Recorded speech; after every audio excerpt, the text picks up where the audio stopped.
Estoy preparado, doctor. Después de un fin de semana largo.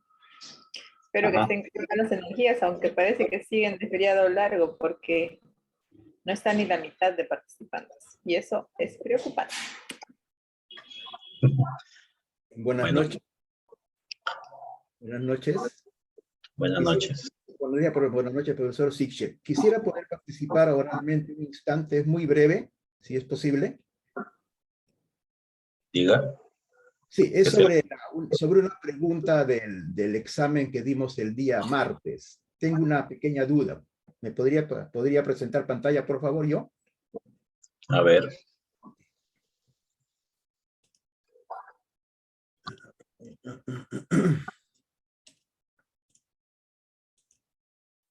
Es sobre esa pregunta, la idea de investigación.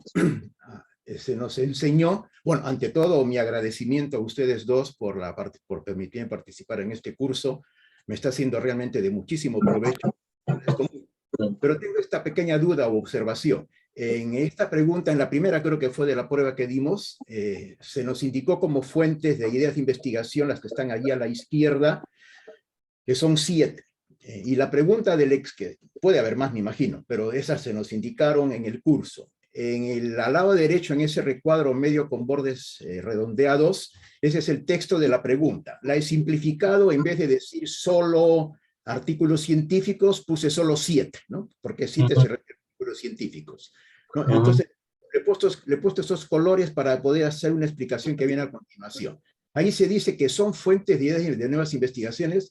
Solo una opción es correcta, solo 7. Bueno, solo 7 es incorrecta, pues hay más. Eso para mí fue fácil decidir. Solo 1, 4 y 2 también es incorrecta, pues hay más. Y después se puso solo 5, 1 y 4. También es incorrecta, pues hay más. Acá, ¿no? Hay más acá, hay más. Esas 3 son incorrectas. Sí, pues ninguna de las 3 anteriores es una respuesta correcta. Claro. ¿No es cierto? Pues es inmediato. Sí. Pero yo me preocupo sobre la opción de todas las anteriores. Yo pienso que el decir todas las anteriores es incorrecto. Pues todavía hay más, doctor. Falta mencionar las teorías existentes, que no se mencionaron en la pregunta, y falta mencionar las experiencias individuales, que tampoco se mencionaron en la pregunta. Además, la pregunta tiene el adverbio solo. Solo, que es excluyente. Sí, es excluyente, un ratito, ¿ya? Es excluyente, no, solo 7. Entonces, si es solo 7, las otras no pueden ser. Si es solo 1, 4 y 2, las otras tampoco pueden ser. ¿Puedo mostrar mi cámara para sentir que estoy expresándome mejor? Sí, está bien, está bien. Un ratito. Yo hago mucha mímica cuando explico. Las 3 independientes no pueden ser correctas. Pero decir todas las anteriores también es incorrecto, porque hay más que no se han considerado en esas opciones, y está solo. Y esas opciones son excluyentes. Y eso lo menciono allí en el párrafo siguiente que he puesto en cursiva. Más aún digo, decir todas las anteriores implica decir que son ciertas simultáneamente, por ejemplo, 2 de ellas, ¿no? Solo 7 y además solo 1, 4 y 2. Y además solo 5, 1 y 4. Lo que implica decir que son ciertas simultáneamente solo 7 y además son 4, 2. Es contradictorio. Son afirmaciones mutuamente excluyentes. Decir todas las anteriores considero yo que es un resultado, una respuesta incorrecta. Digo esto porque cuando terminé la prueba se nos dio la opción de revisar y revisé, y ahí decía que la respuesta correcta es todas las anteriores. Con todo respeto, discrepo de eso, porque no es cierto. La respuesta correcta es, como digo acá, un ratito voy a subir esto un poquito. ¿Dónde está la manito? Bueno, aquí está. La única opción correcta, según lo que yo acabo de explicarles, es decir, ninguna de las anteriores. Porque no es correcta la 1, no es correcta la 2, no es correcta la 3, eso es fácil. Pero no es correcta tampoco todas las anteriores porque hay 2 razones que la sustentan mi afirmación. Faltan algunas, falta teorías existentes, falta también experiencias individuales y de repente otras más que yo desconozco. Y por eso digo que la opción correcta es ninguna de las anteriores. Claro. A ver, En la opción que dice todas las anteriores, Ajá. no dice solo todas las anteriores. No, pero el solo está en cada una de las anteriores. Ya, a ver, le pregunto. Cuando digo solo 7, ¿a qué es igual solo 7? Que solo se considera idea de investigación, artículos científicos. Por eso, solo 7 es igual a 7. Solo 1, 4 y 2 es igual a 1, 4 y 2. Y nada Y más. solo 5, 1 y 4 es igual a 5, 1 y 4. Claro. Pero si junto todas sí son ciertas. Ahora, no dice solo. Pero fíjese, la palabra solo, es el adverbio solo significa que se cumple solo eso y no la otra.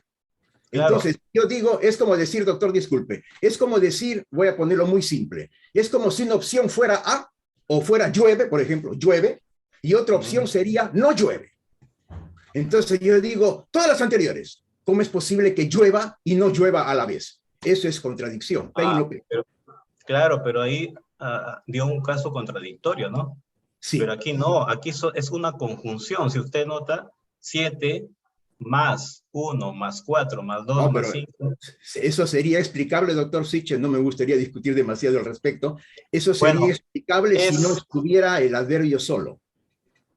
Claro, pero solo 7 es igual a 7.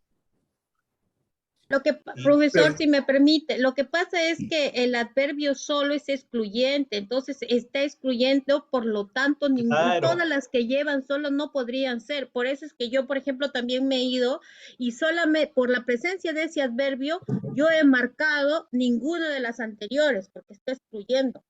Por ejemplo, también lo mismo ha sucedido en otra pregunta, donde usted dice, ninguna tesis, la tesis no puede ser citada para un artículo, y se hablaba que sí, porque se le preguntó, y dijo que en menor proporción. Entonces, por eso yo le puse que era falso, porque sí se puede citar, pero en menor proporción, usted dijo, para los artículos científicos. Entonces, yo coincido con el profesor en que la presencia del adverbio solo, que es excluyente, es lo que hace que nosotros hayamos marcado ninguna de las anteriores. Porque si solamente usted hubiera puesto 7, 1, 2, 4, 5, 4, 3, allí no hubiera habido problema y hubiéramos marcado todas las anteriores. No, porque si fuera 7, hubiera sido cierta. O sea, hubiera habido varias respuestas correctas. Entonces, solo 7 es 7. De tal manera que todas las anteriores... Solo 7 y nada más. Claro, pero todas las anteriores implica que yo cojo el solo 7, el solo el 1, y si voy juntando todas, prácticamente me quedo con todas las respuestas. Es una cuestión de lógica. No, justamente eso es lo que estoy argumentando. No tiene, más bien. Si hubiera dicho, por ejemplo, todas las opciones que hablan de la tal, pero lamentablemente está diciendo las opciones anteriores, las tres son incorrectas. Ya, ¿Cómo pueden ser las tres incorrectas y todas correctas? ¿Ya? Para mí está bien. Por favor, empecemos ya, que tenemos otras cosas que hacer. Sí, es una situación de lógica. Esto es lógica, habría que analizar la lógica matemática y eso es correcto. Sí, bueno, no voy a discutir. Solo 7 es 7. Sí. Solo 1, 4 y 2 es solo 1, 4 y 2, pero... Y nada más. Solo 1, 4 y 2 y nada más. Solo eso. Todas las anteriores implica que es una conjunción. Estoy uniendo 7... Pero es una conjunción, profesor. Es una conjunción de proposiciones excluyentes. Si vamos a la lógica que usted argumenta, si yo tengo dos proposiciones excluyentes, P o Q que son la famosa O exclusiva, eso no implica la conjunción. A ver, estamos hablando de conjunto, ¿no? Solo 7 es 7. Y nada más. Y nada más. Pero sí, claro. Justamente todas las anteriores estoy juntando solo 7, que es 7, solo 1 y 4 y 2, que es 1, 4 y 2. Es decir, es una conjunción, estoy juntando todas ellas. Doctor, con todo respeto, eso es una interpretación. Pero más aún, si eso fuera cierto, no voy a discutir, no estoy reclamando en absoluto, solamente expresar lo que considero. No podemos... ¿Y qué pasó con la 3 y la 6? Claro, pero ahí no dice solo todas las anteriores, dice todas las anteriores. Por favor, ¿me permiten? ¿Me permite? A ver, sí. Sí, buenas noches. Rapidito, porque... Sí, solamente para dos cuestiones.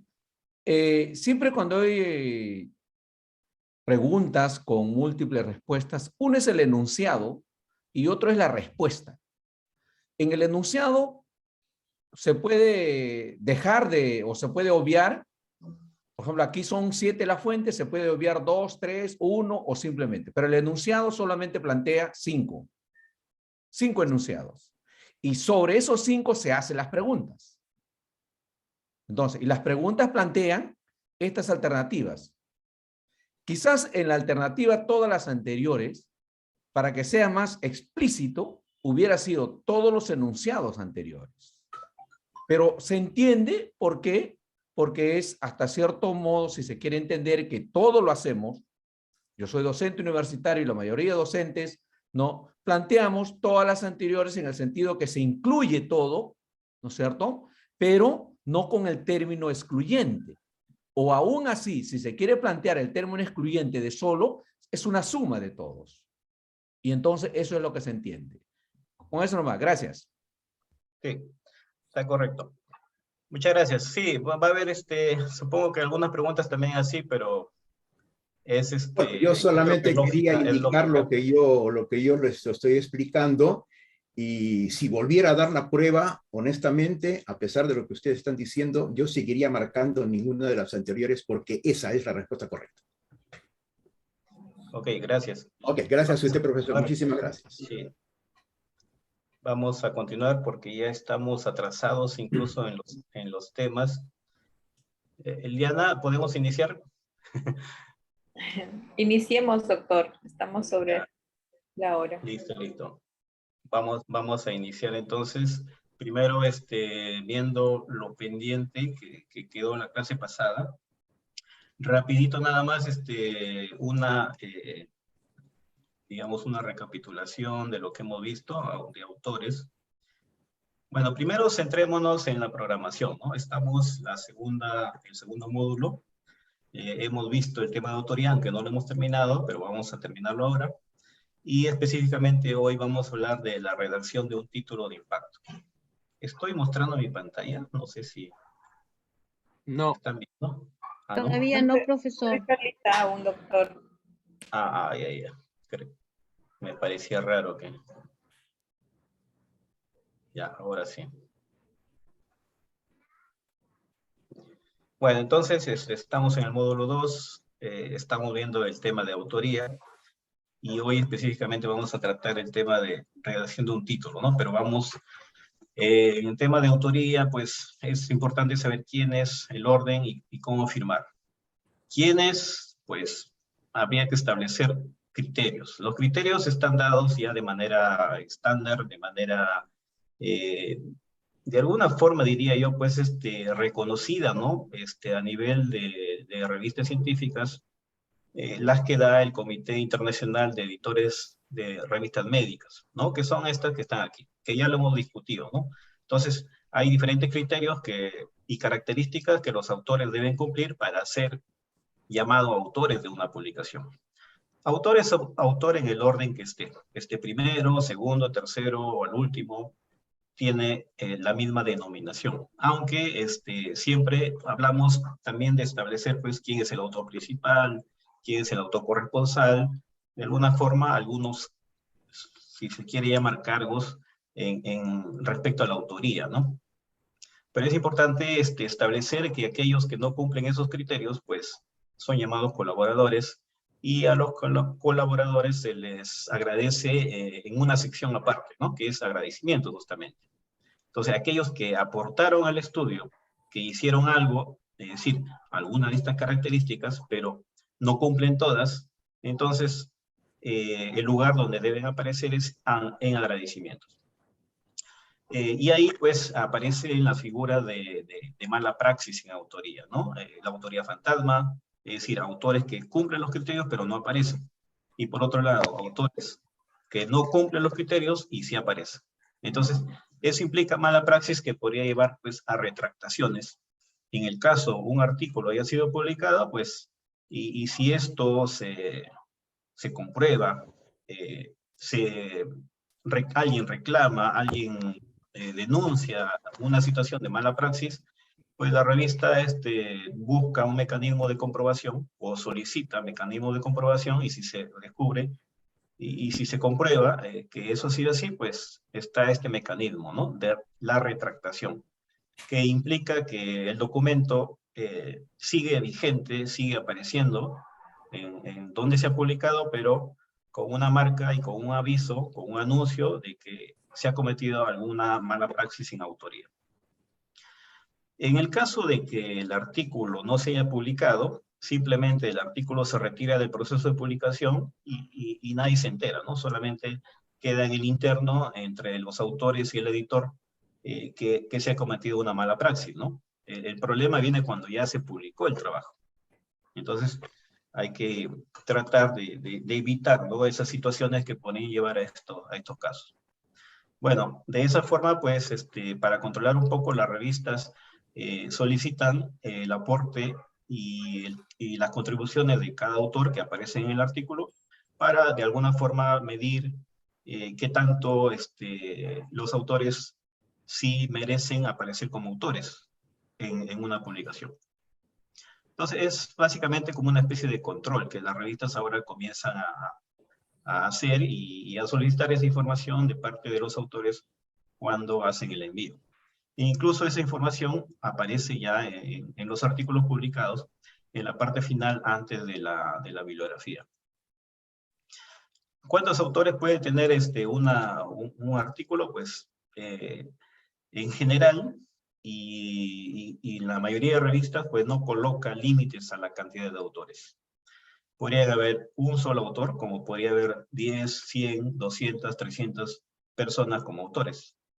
Simplemente el criterio es que todos aquellos que aparezcan cumplan con los criterios de autoría. Ese es el único requisito que se pide, ¿no? Entonces, eso es importante saber, ¿no? Que los autores que aparezcan en el artículo, pues, realmente estén cumpliendo los criterios de autoría. Bueno, algunas situaciones que se han dado, anecdóticas, que hoy es más difícil que ocurran, porque hay casos donde se han colocado, pues, mascotas, se han colocado, o otras denominaciones, para reconocer de alguna forma el trabajo de algunos en el estudio, pero siendo de que ahora existe el ORCID para controlar quiénes son los autores, pues sería difícil que esto pase, ¿no? Creo yo que ahora ya no sería posible. Como en este caso, que este autor colocó a su mascota como autor de esa publicación. Entonces, dependiendo de la aparición de los autores en el orden, pues también debemos reconocer ahí que el primer autor, a pesar de que pesa igual que el último, o el segundo, el tercero, el cuarto, pues decimos que el autor principal es el primer autor. Se le coloca en esa posición, ¿por qué? Porque es el que más contribuyó al estudio. Es el tesista normalmente, ¿no? Si obviamente el trabajo viene de una tesis.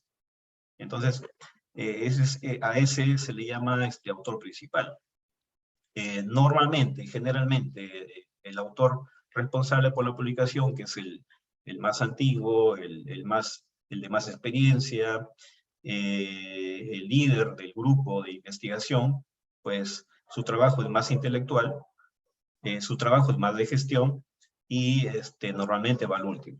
Aunque si él aporta pues más que algunos otros, podría aparecer también segundo, tercero, cuarto, ¿no?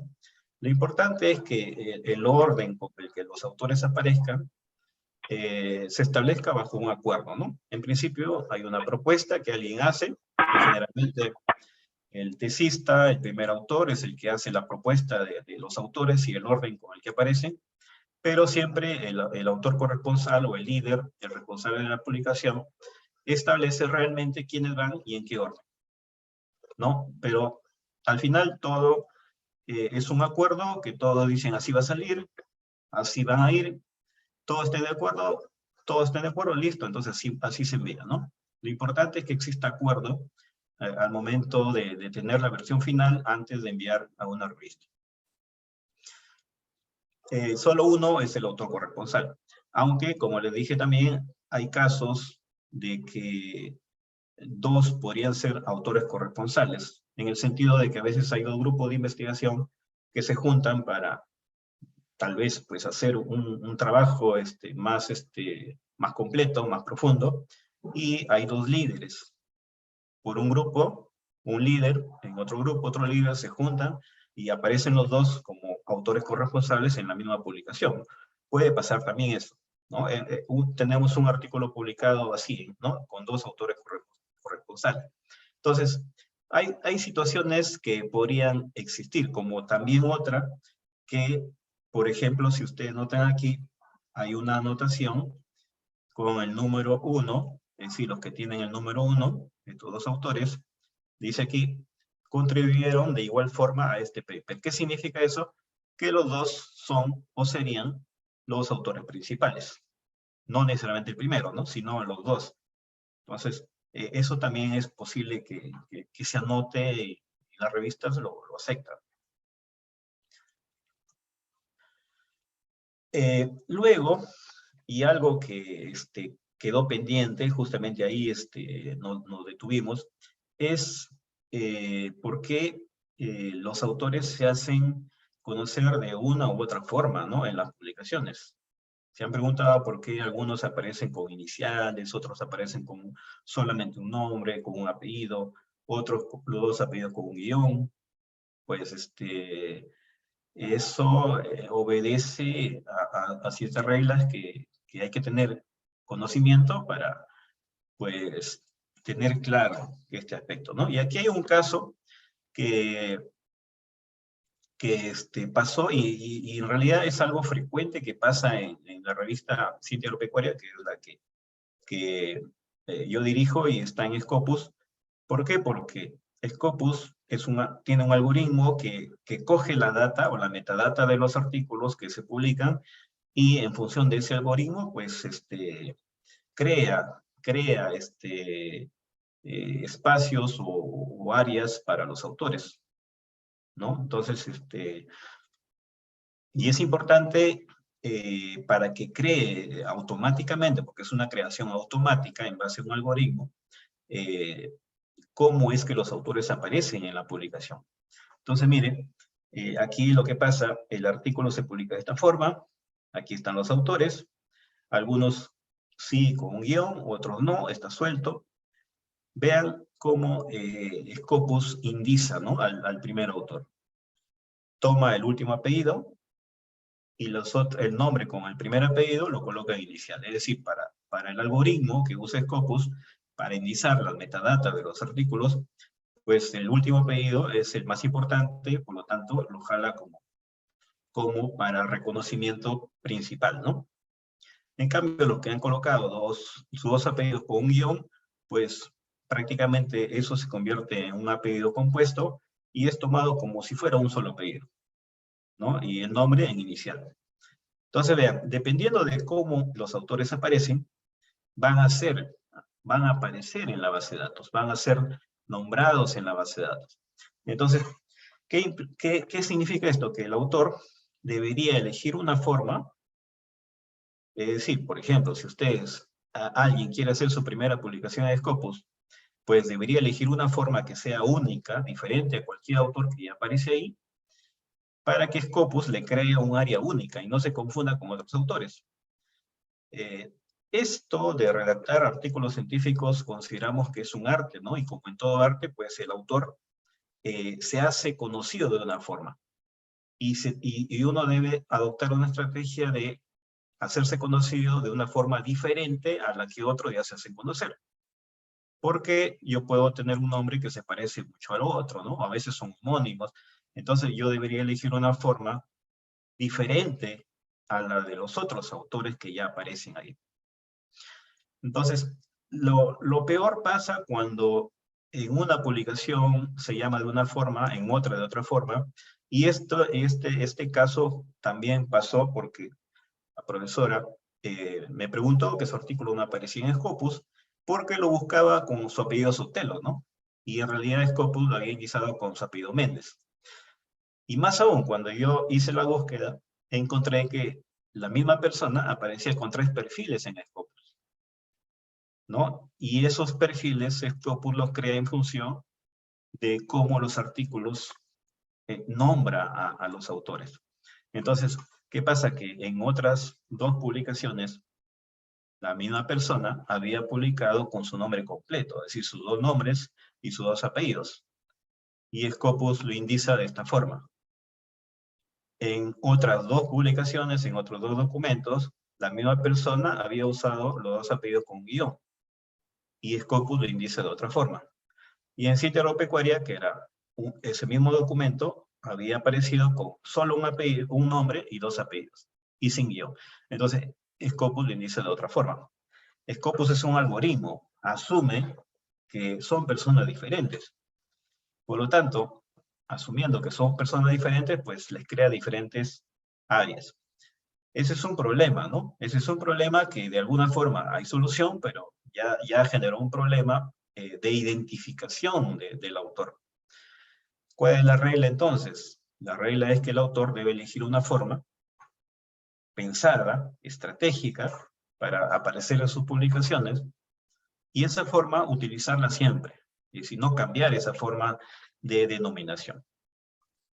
Entonces, bueno, la solución yo le expliqué ahí también, le dije, pues usted puede agregar ese artículo con ese ID, búsquelo en Scopus con ese ID y puede agregar a su perfil en CT Vital. O la otra, que es un proceso más largo, es pedir fusión. Es decir, acá yo marco estas 3, o sea, la autora va a marcar estas 3 opciones y luego se activa una opción por aquí para solicitar fusión de esas 3 áreas. Recién ahí va a entrar una persona pues, pensante para verificar si es correcto.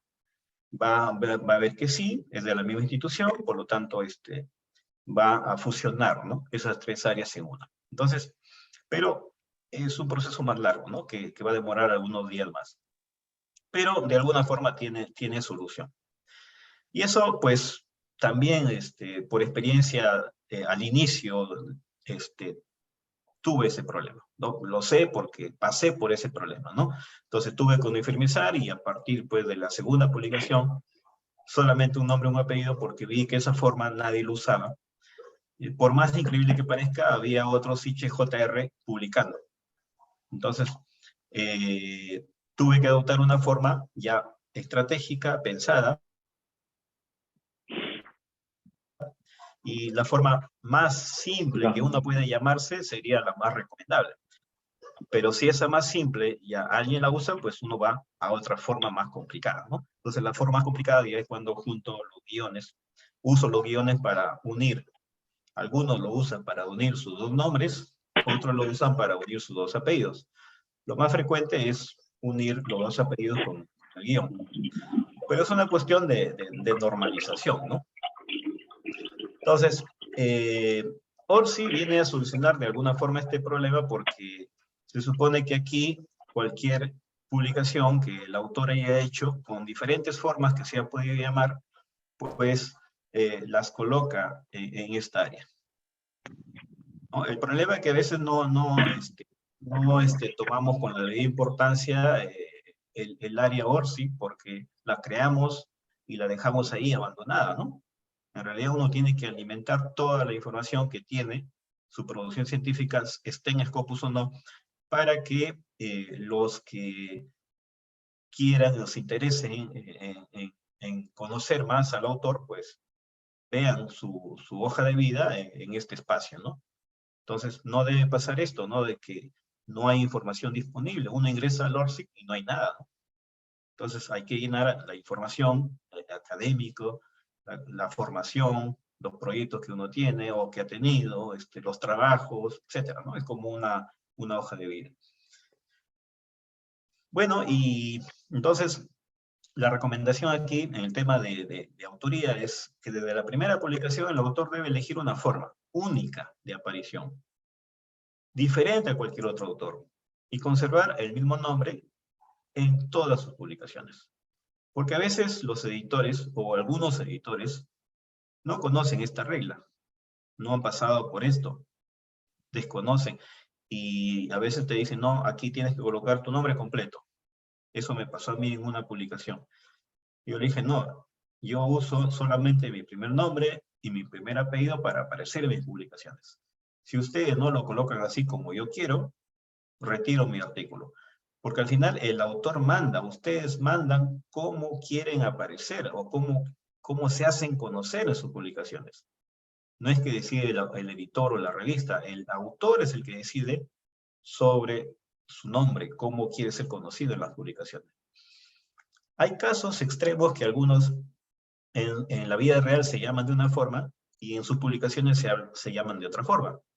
Y eso es válido, ¿por qué? Porque cuando alguien crea su ORCID, pues dice, ustedes han visto, los que tienen ORCID, que en un costado dice, en las publicaciones, esta es mi forma de conocer. Es decir, su nombre artístico, en otras palabras, ¿no? Uno dice cómo aparece en sus publicaciones. Entonces, ahí salen los documentos que tienen esa denominación. Pero ya es, digamos, un extremo. Lo más recomendable es que el nombre que ustedes elijan se asocie con su nombre. Pueden colocar algunas iniciales, el guión, solo un nombre, un apellido, pues ya va a depender, ¿no? Entonces, eso. Y también hay otro aspecto que es muy importante que no está ahí, pero está asociado con los autores, debido a que cada autor tiene que tener una afiliación o más, y es importante esclarecer algunos aspectos, ¿no? ¿Qué cosa es la afiliación? La afiliación es la institución a la cual perteneció durante el desarrollo de su trabajo de investigación. Y aquí también se puede estar cometiendo algunas malas prácticas, ¿no? Tal vez llamarlo así. Por ejemplo, algunos autores son de una institución, están trabajando a tiempo completo en una institución, pero por horas trabajan en otra institución. Imagínense que trabajen en una universidad nacional y por horas trabajan, que es válido, porque está permitido, en una universidad privada. Pero la universidad privada me da un bono por una publicación donde aparezca la afiliación, ¿no? Y la Universidad Nacional, pues, de repente no soy RENACYT, ¿no? Porque si soy RENACYT y accedo al bono, pues estaría recibiendo por esa misma publicación un bono y por esa misma publicación un incentivo de parte de la otra universidad. Entonces, yo diría que ahí, bueno, eso está pasando, pero las universidades comienzan a establecer también reglas para decir quiénes son sus investigadores, ¿no? Por ejemplo, en la Nacional de Trujillo, pues la regla es bien clara, ¿no? Dice que el profesor que es investigador de la Universidad Nacional de Trujillo, pues debe publicar única y exclusivamente con afiliación a la UNT, ¿no? A pesar de que trabaje en otra institución, pero sus publicaciones con afiliación UNT. Y si no quiere reconocer digamos, esa condición, pues se le retira del bono, ¿no? Entonces, hay esas situaciones. Pero es posible, es decir, es posible que un autor tenga 2, 3 o hasta 4 incluso afiliaciones, porque hay casos así, ¿no? Entonces, pero viendo justamente la forma correcta de hacerlo, ¿no? Porque se trata de que yo podría estar usando recursos de una institución, de otra, entonces puede salir la afiliación de esas dos instituciones, no hay problema porque en las dos instituciones se hizo el estudio. Entonces es posible, ¿no? Siempre y cuando pues no se esté faltando a alguna normatividad. Entonces, cada autor tiene una llamada a una institución, ¿no? A una afiliación o más. Y hay diferentes formas que las revistas utilizan, a veces letras, o a veces números, o a veces otras formas. En este caso, por ejemplo, un estudiante de pregrado se va a Brasil a hacer una parte de la tesis y tiene la doble afiliación, porque, digamos, sigue ligada como estudiante de pregrado a la Universidad Nacional de Trujillo, pero también bajo un convenio de movilidad de intercambio académico, pues resulta también con esa afiliación, ¿no? Entonces aparece la doble afiliación. Es posible. Es importante también aquí precisar que las revistas de alto impacto no solicitan la condición o estatus de los autores. Es decir, no reviste importancia, digamos, de peso, el hecho de que el estudio sea de pregrado, sea de maestría, o sea de doctorado, o sea de otro nivel, ¿no? Tampoco interesa si algún autor es una autoridad importante o es un estudiante. No interesa nada de eso, ¿no? Porque yo veo que muchas revistas científicas colocan el estatus de las personas o de los autores en la publicación, ¿no? Al decir que uno es profesor, el otro es estudiante, o este es estudiante de pregrado, pues ya es un sesgo. Porque incluso el que revisa podría tener una opinión diferente sin leer el documento, de que si es de pregrado, pues no es un trabajo para publicación. Si es de doctorado, pues sí es un trabajo que vale la pena para publicación. Esa no es un requisito ni es una condición para publicar en revistas de impacto. Por ejemplo, esta es una revista U1 de alto impacto en el área de alimentos y es un trabajo de pregrado, ¿no? Entonces, lo importante para estas revistas de alto impacto es el grado de conocimiento que se aporta con el estudio, ¿no? El aporte al conocimiento. Entonces, eso es lo más importante, no el estatus o la condición de las personas. Siempre también es importante que cuando se coloque afiliación, debe colocarse el nombre original, no traducirse. Porque se cree a veces que si se publica en inglés, el nombre de la institución también se tiene que traducir, ¿no? Es un nombre propio, así como una persona, ¿no? No porque yo soy Juan y voy a publicar en inglés, lo voy a colocar John, ¿no? Entonces es lo mismo, la institución no se debe traducir, a no ser que la institución se haga llamar de esa forma, ¿no? En otro idioma. Y todo esto es importante porque de allí, de ese dato, salen rankings. Ranking de autores, ranking de instituciones, ranking de países. Quiere decir que un mismo artículo, por ejemplo va para el ranking de 2 países, de Brasil y de Perú. Este mismo artículo aplica para el ranking de la Universidad de Sao Paulo y de la Universidad Nacional de Trujillo. Y este mismo artículo aplica para el ranking de los autores, ¿no? Para ir midiendo su producción científica y su impacto. Entonces, con eso terminamos lo que estaba pendiente de la clase anterior. A ver si... no sé si hay algunas preguntas que han colocado en el... Para cerrar esta parte de la autoría. ¿Qué sucede? A ver, no sé si más arriba. Ya.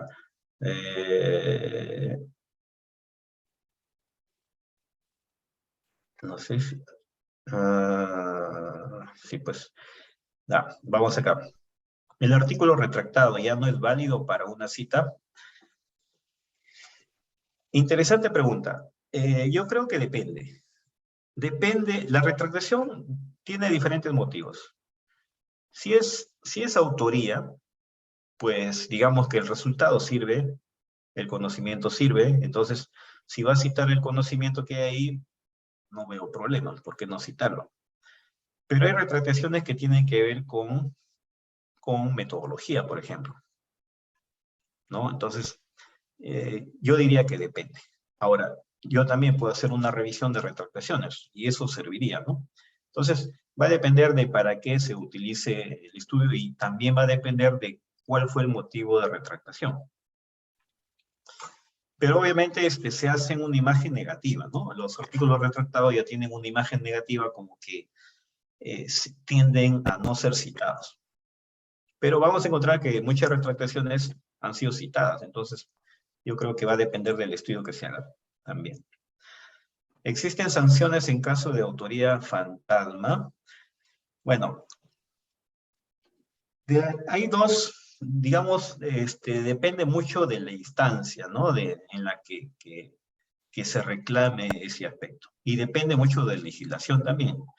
En el caso de la revista científica, la única sanción a lo que podríamos llegar de manera extrema es la retractación. Ya en el caso penal, es penal porque es una situación de autoría, hay legislación sobre esos casos, ya va a depender del nivel de legislación, habría que leer la legislación. Para el caso nuestro, que sí, nosotros hemos tenido una situación de autoría fantasma en la revista Ciencia Agropecuaria. En ese momento, estoy hablando de algunos años atrás, no existía nada claro. Ahora, después han salido, por ejemplo, en CONCITEC hay un reglamento para sancionar faltas éticas en varios casos, ¿no? No solamente en autoría, plagio, lo que es falsificación, etcétera. Copyright y varias cosas. Entonces, ahora existe, pero en ese momento no existía. Entonces, existen sanciones por ejemplo, si hablamos de CONCITEC, hablamos de retiro como investigador, si que fuera investigador, de multas incluso. Ahora, si es penal, pues ya depende de la gravedad, porque ahí podría haber hasta cárcel. Entonces, ya va a depender a qué nivel, ¿no? se haga la denuncia o se reclame el caso. ¿Qué sucede si pese a que uno colocó el guión en el apellido, la revista lo describe mal? Es decir, jala el segundo apellido, pese a que se indicó y redactó con guión. Bueno, en realidad, un aspecto es la revista, ¿no? La revista, cómo publica. Si hay error, depende de ustedes que lo corrijan, porque el autor tiene que estar atento, ¿no? Tiene que estar atento. Si hay un error diferente al que se indicó, normalmente las revistas científicas lo que hacen es enviarle una prueba, decir, esta es la prueba que va a salir publicada. ¿Está de acuerdo? Si usted no se fijó, porque a veces el autor es el que no se fija de esos errores, y dice, está de acuerdo, porque está apurado con la publicación. Está de acuerdo todo, tuyo, publíquelo. Y después de un tiempo sale reclamando. Ya cuando la base de datos, Scopus, por ejemplo, jala la metadata e indica, ahí no hay que hacer cambio. Porque la revista, que es seria, por más error que haya, ya no debería hacer cambio. Porque Scopus ya tomó esos errores. Lo único que podíamos hacer, y por eso que ahí aparecen los fe de ratas, o las retractaciones, ya si es una cuestión, pues, de mala conducta, ¿no? Entonces, si es fe de rata, por ejemplo, una cuestión de error, pues no hay problema, un fe de rata, ¿no? Pero ya el error quedó, ¿no? Es difícil, por eso que es importante que el autor mire las pruebas que les envían antes de que el artículo salga publicado.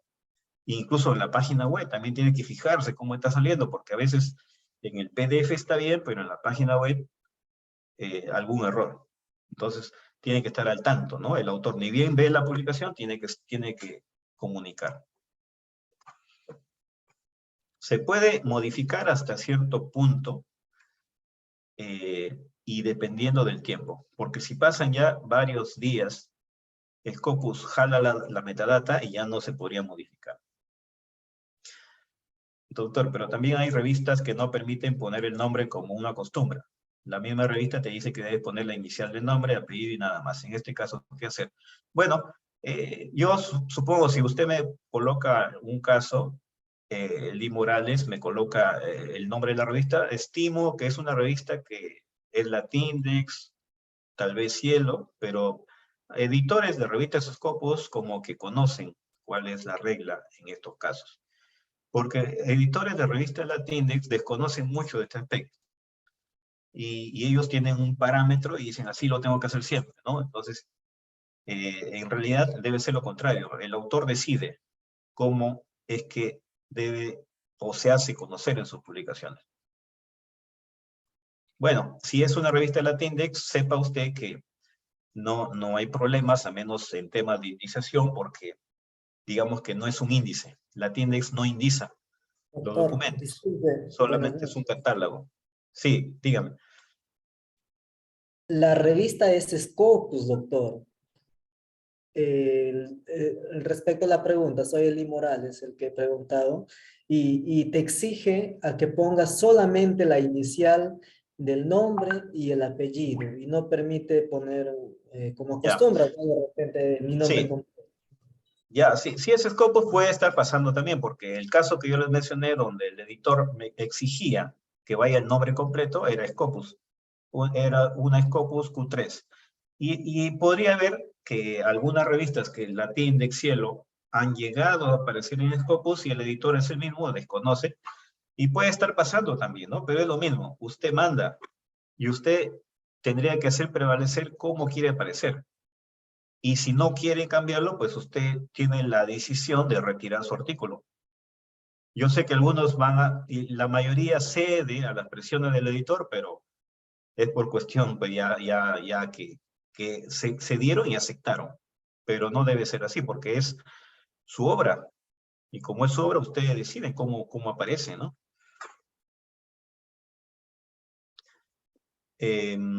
Ya, ¿cómo se corrige la autoría de las revistas cuando no han sido citadas como uno quería o deseaba? Bueno, la cita es otra cosa, ¿no? Porque la cita ya, si lo hacen con un gestor bibliográfico, que va a depender mucho de cómo el autor aparece, ¿no? Es simple eso, miren. Y ahí viene el problema lo generan los autores, ¿no? Porque, por ejemplo, estoy haciendo un documento, ¿no? Estoy haciendo un documento. Por ejemplo, voy a colocar el caso de Eli Morales Rojas. Y digo, bueno, voy a usar un gestor bibliográfico. Aquí voy a usar del Word, para que sea más rápido. Voy a necesitar una cita,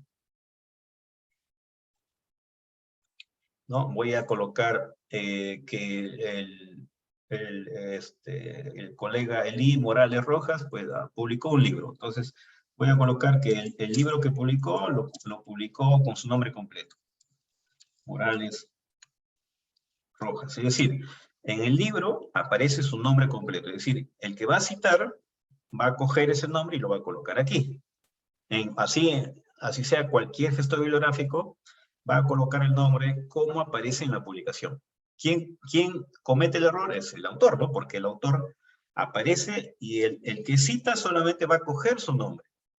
No va a estar pensando, y lo que hace un gestor bibliográfico es lo mismo, es coger el nombre como está. Entonces simplemente lo coge, y aquí, por ejemplo, vamos a colocar el título de una obra ABC, el año 2020, la ciudad Trujillo, y aquí vamos a colocar un ET. Listo. Ya está. Vean, ¿cómo le cita? Estamos usando APA. Rojas 2020. ¿Quién decidió que la cita aparezca así? El mismo autor, porque el autor se hizo conocer Eli Morales Rojas. Ahora, si en otra publicación, aquí vamos a colocar, en lugar de aparecer, vamos a colocar que ya es un artículo, y en lugar de llamarse Eli Morales Rojas, donde se llama Eli Morales, nada más, en otra publicación.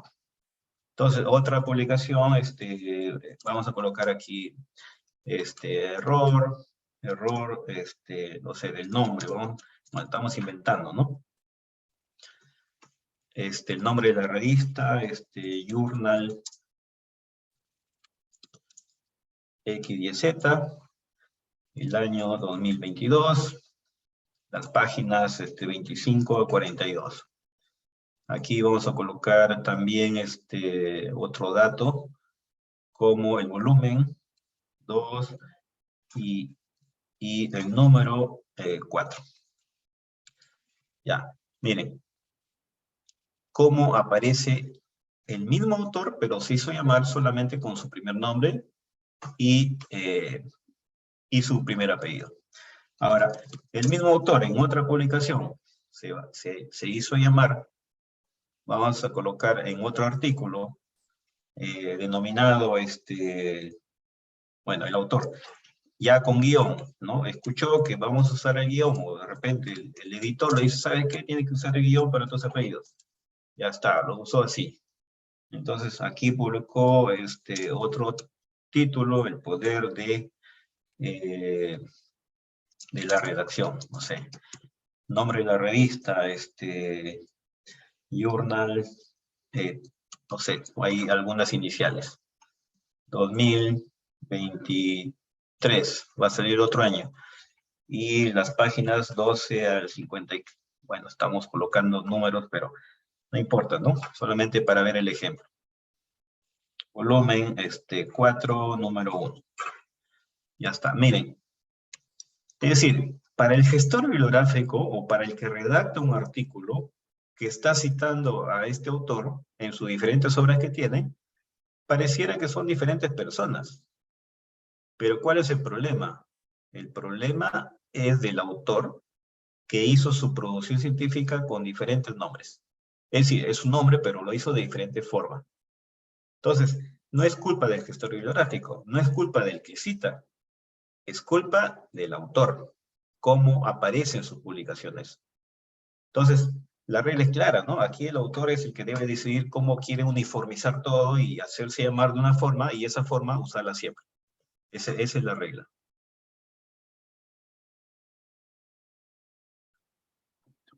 A ver, ¿alguna otra pregunta? Por acá hay bastante. A ver, ¿cómo? Bueno, eso ya lo vimos. Por eso no daría pie a casos de homonimia. Bueno, si es homonimia, pues usted tiene que buscar una forma de hacerse conocer diferente al que es homónimo, ¿no? Entonces puede haber que, por más sorprendente que parezca, a veces el mismo nombre lo tiene otro. Entonces, si ese otro ya está publicado en Scopus o en otra base de datos, pues yo lo busco. ¿Cómo él se hace conocer? Yo tengo que usar otra forma diferente a la que él aparece. Buenas noches, ¿esa aparición influye al momento de citar o referenciar? Sí, pues justamente lo que hemos visto, ¿no? Existen sanciones para el autor en caso de haber realizado autoría fantasma. Esto ya lo vimos. Algunas revistas indican que el autor principal va al final. No, el que va al final...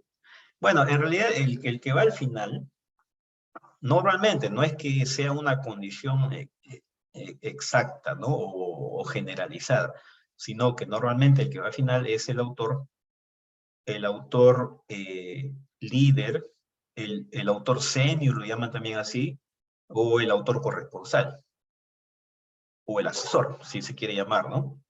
Digamos, eso es lo común. En Brasil lo llaman el orientador, ¿no? O el tutor, normalmente es el que va al final. Pero ya depende de acuerdos, cómo los autores llegan a un acuerdo. Siempre alguien que es el líder hace la propuesta, decide, pero al final es un acuerdo. Todos tienen que estar de acuerdo con el orden. ¿Y quién va a ser el autor corresponsal? Porque el autor corresponsal es digamos que para la comunidad científica, el autor corresponsal es el más importante de todos, esté en el lugar que esté. Esté al último, esté segundo, esté primero. El autor corresponsal es el autor líder de ese grupo que presenta el artículo. Para ingreso a la revista, para hacer una publicación, se necesita el pago correspondiente.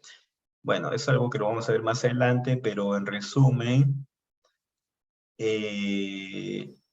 depende de la revista, ¿no? Algunas cobran, otras no, algunos cobran al inicio, otras al final, otras no cobran. Depende, hay varios modelos en ese aspecto, ¿no? Del pago. Si usted no quiere pagar nunca, porque, por ejemplo, que en mi grupo de investigación que hemos publicado más de 50 trabajos en Scopus, nunca hemos pagado. Porque elegimos revistas híbridas que tienen el doble modelo, ¿no? Que es el Open Access, donde el autor tiene que pagar una fuerte cantidad de dinero. O también el acceso restringido o bajo suscripción, donde el autor no paga. ¿Quién paga? El que quiere acceder a la información. Por eso que ustedes van a ver muchos documentos que quieren descargar y tienen que pagar. Quiere decir que esos documentos el autor no lo ha pagado. El que va a pagar por leer esos documentos es el lector, ¿no? El que quiere acceder a la información. En esa revista normalmente publicamos, para no pagar, ¿no? Para evitarnos el pago de la publicación. Scopus no es revista, es una base de datos, ¿cierto? Bueno, no sé, es una precisión, pero es correcta, ¿no?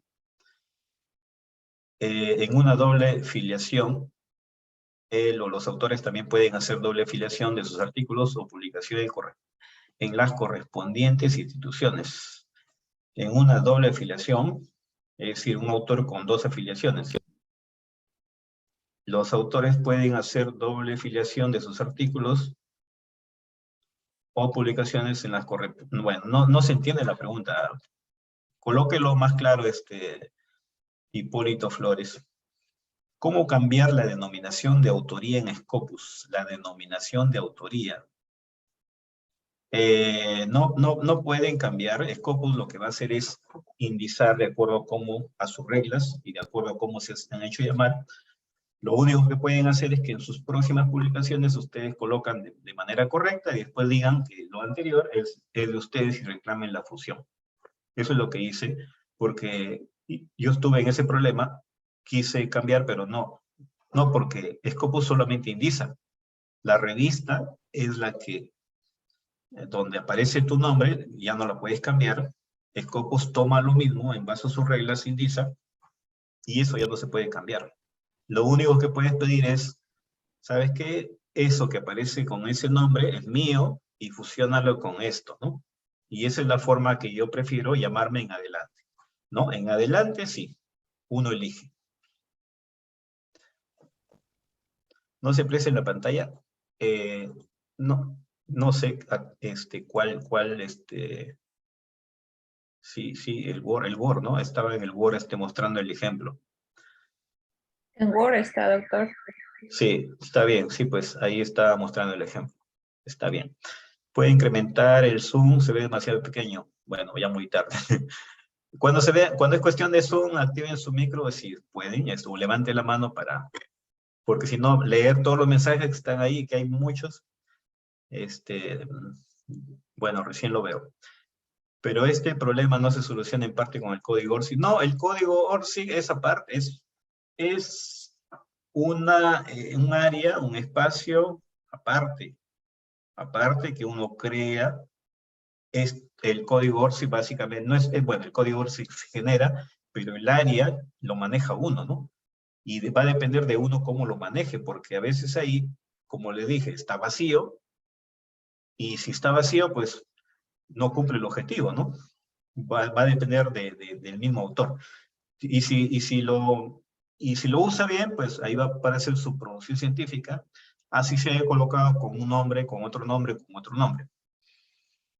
Pero sigue habiendo el problema, porque Scopus lo que hace es recopilar no lo que está en ORCID, sino recopila lo que aparece en las revistas.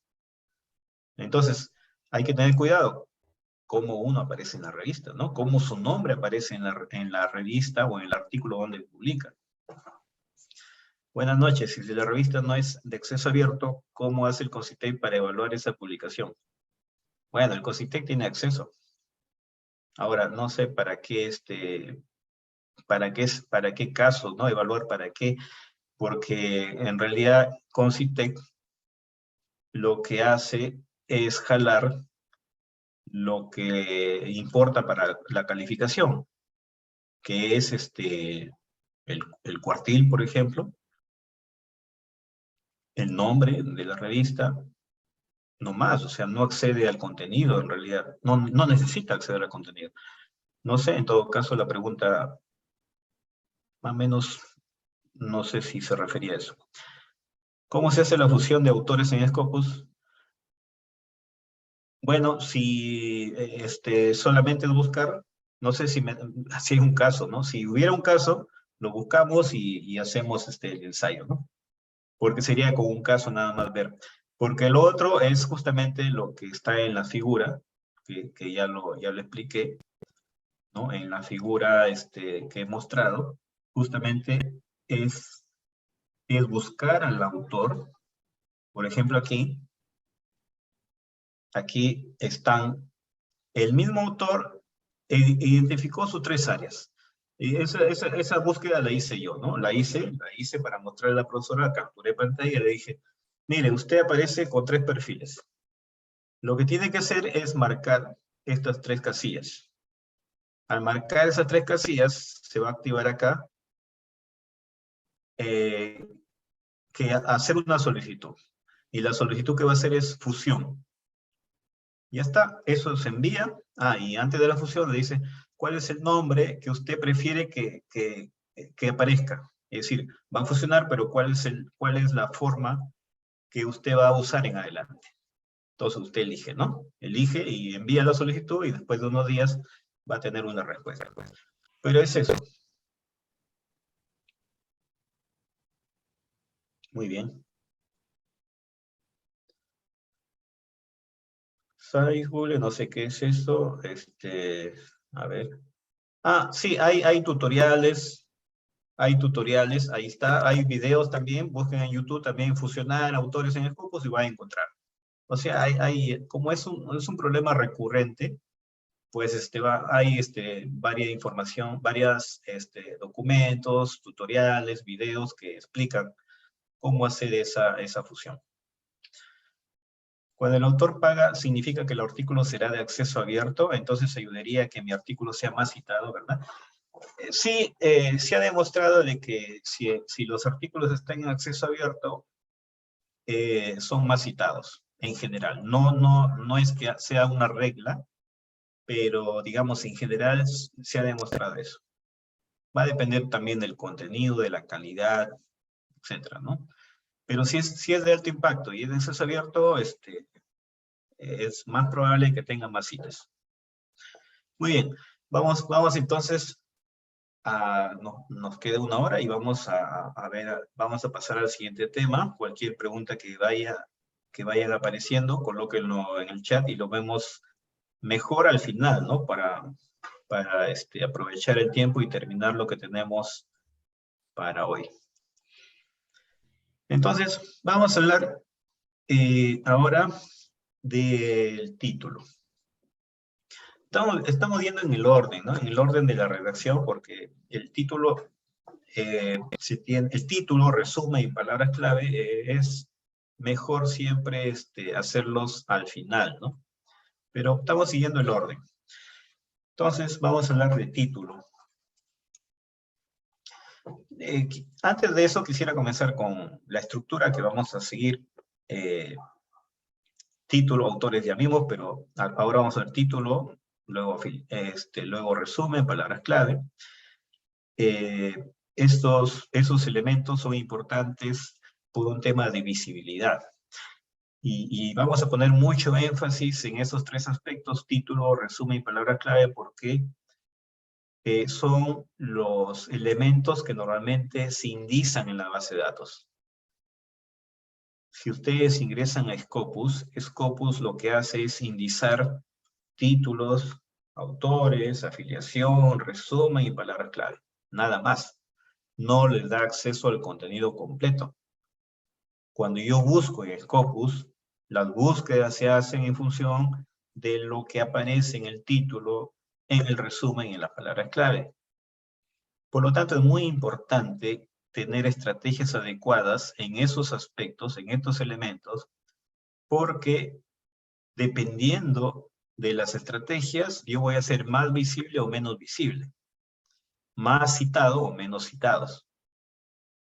Es importante que pensemos que publicar no solamente implica, ya logré la publicación y listo, sino que implica que hayan evidencias de que eso que he publicado le sirve a otros. ¿Cuáles son las evidencias de que lo que yo he publicado le sirve a otros? Porque ese debería ser la finalidad y el sentido de una publicación, ¿no? Que el conocimiento que se ha publicado, pues, otros lo utilicen. ¿Y cuál es la evidencia de que otros la han utilizado?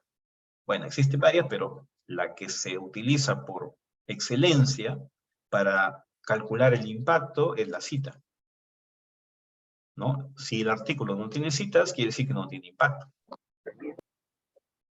Entonces, hay que generar estrategias para que estos elementos que se redactan y que permiten indizar el documento, pues no generen visibilidad.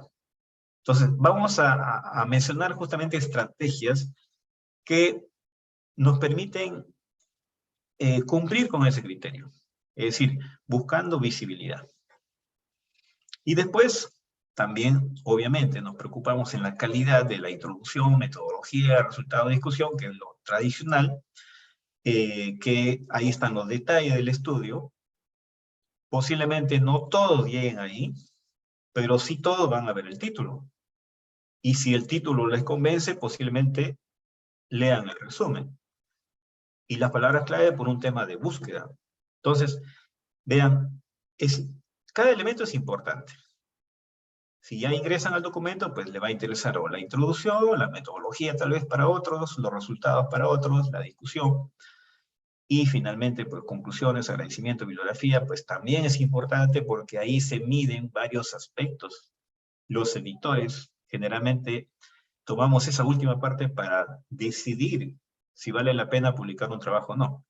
Yo les voy a mostrar más adelante todo eso, pero vamos por partes, ¿no? Vamos a iniciar con el título. Y aquí buscamos redactar un título de impacto. Bueno, el título se convierte en una especie de carta de presentación del documento. Así como cada uno de nosotros tiene un nombre, pues diría yo que el título se convierte en el nombre de ese producto, de esta obra. Es una obra. Es una obra. Entonces el título es su nombre, es el identificador que todo el mundo va a ver. Por lo tanto, si todo el mundo va a ver, es muy importante que se haga bien. Entonces, aquí vamos a considerar un concepto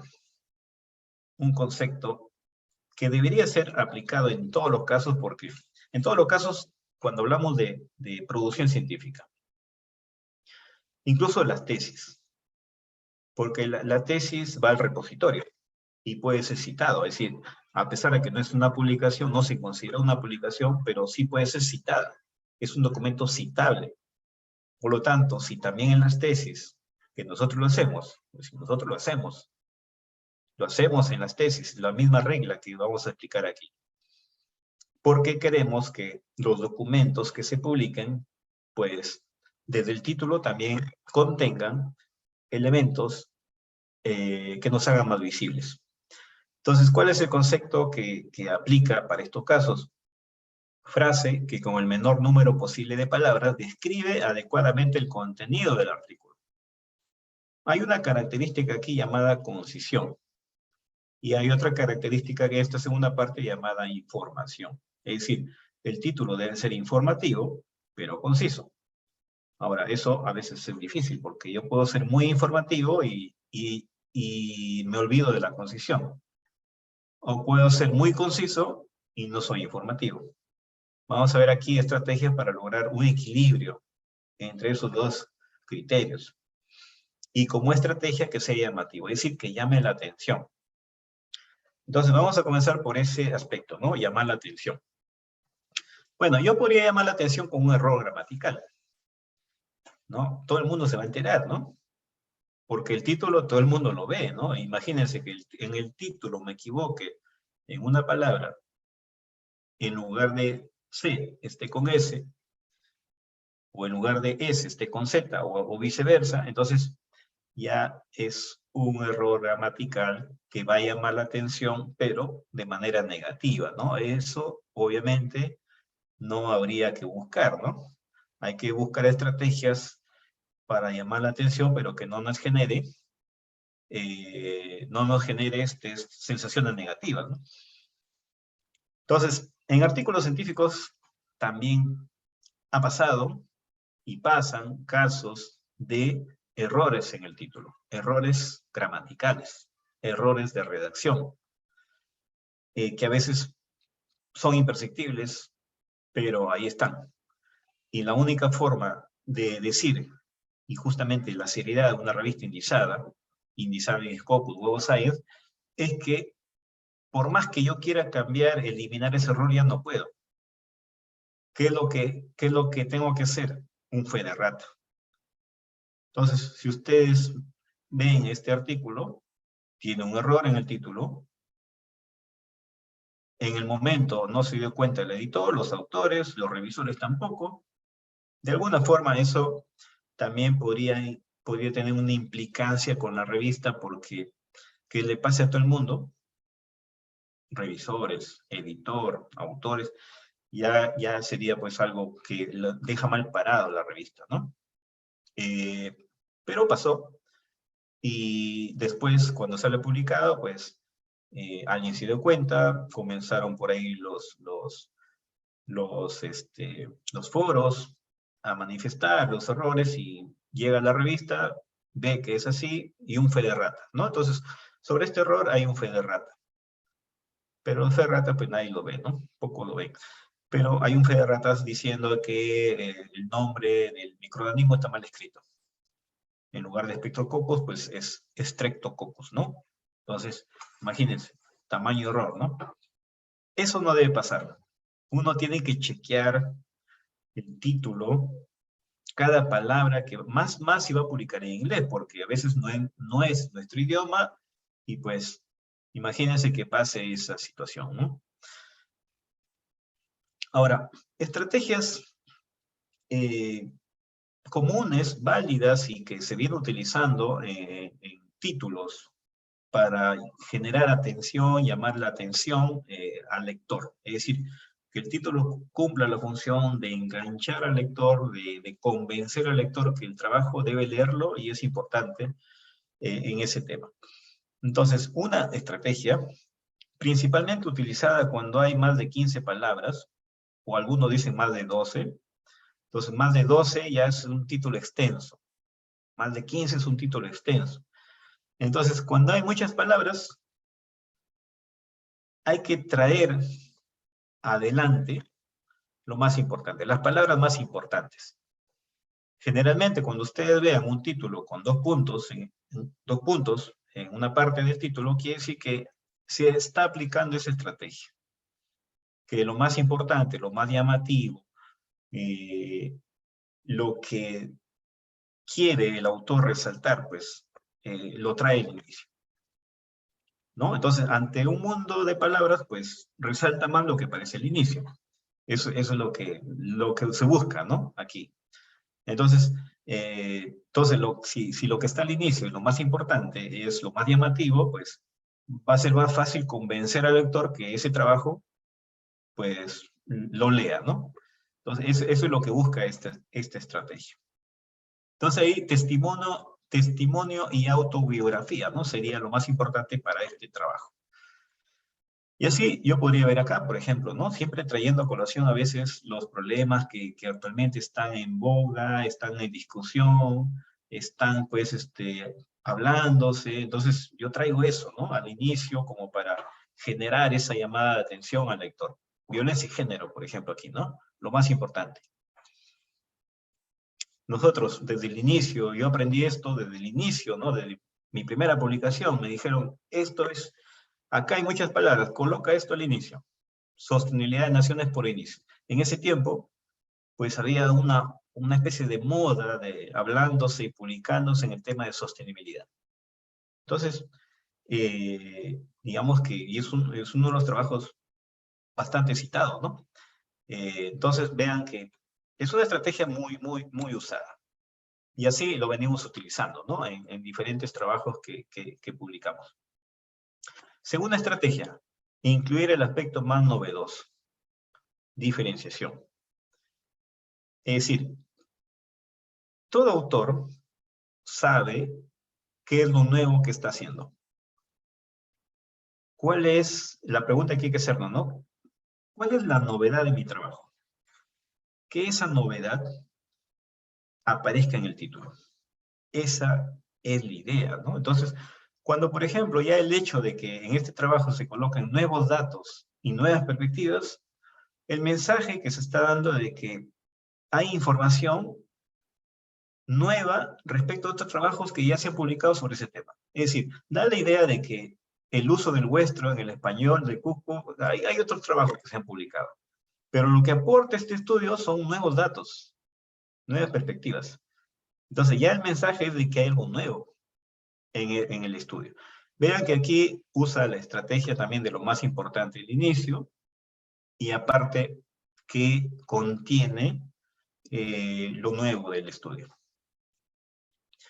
¿Qué más? Aquí nosotros lo que encontramos es de que los resultados que teníamos aquí, a pesar de que existían otros estudios, eran mejores que los que ya se habían publicado en estos procesos. Por eso que esa palabrita, si ustedes que ya saben usar Scopus, coloquen en el campo título esa palabra, mejora, enhance, ¿no? En inglés. Coloquen, van a ver que se utiliza bastante porque es una estrategia para mencionar que el contenido de ese documento tiene algo mejor de lo que otro ya se publicó. Entonces, es un término muy usado cuando alguien en un estudio encuentra un resultado mejor que otros que ya aparecen. Entonces, vean que se supone que yo estoy redactando un informe. Y como tengo un informe, ya tengo el resultado. Diferente a cuando hago proyectos. Por eso que cuando hemos hablado de proyectos, no hemos hablado tanto de título. Los títulos pueden ser extensos, más descriptivos. No hay mucha estrategia, sino más bien tratar de convencer al evaluador de que ahí en el título pues hay algo interesante.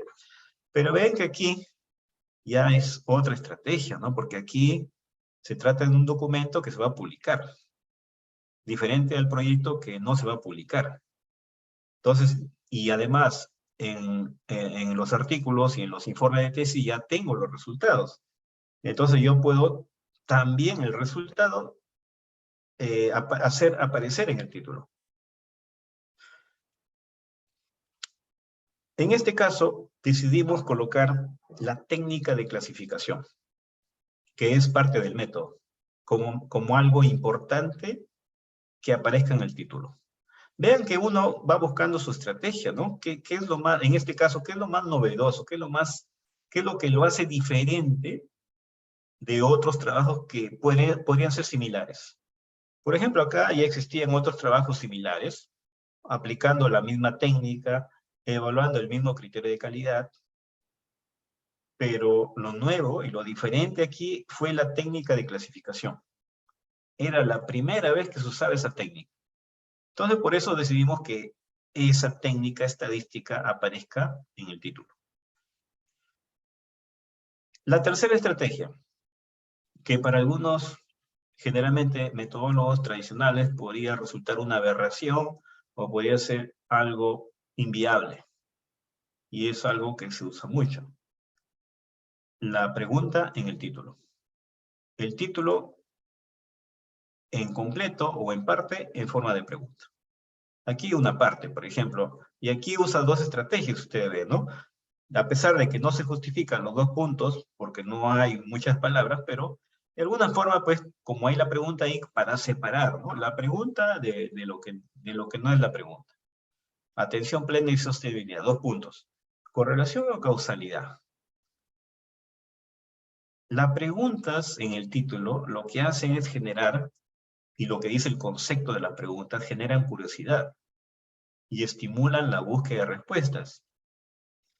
Entonces, si yo quiero eso del título, ¿por qué no usar una pregunta? Y es algo que se viene usando, se viene haciendo, y ahí están los ejemplos, ¿no?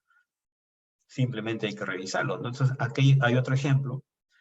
Los estudiantes de primer año están listos para una aula invertida. Un caso para un continuo de aprendizaje volteado, o algo así, no sé si la traducción si es correcta, pero lo que interesa acá es la pregunta, ¿no? Como la pregunta es una parte del título.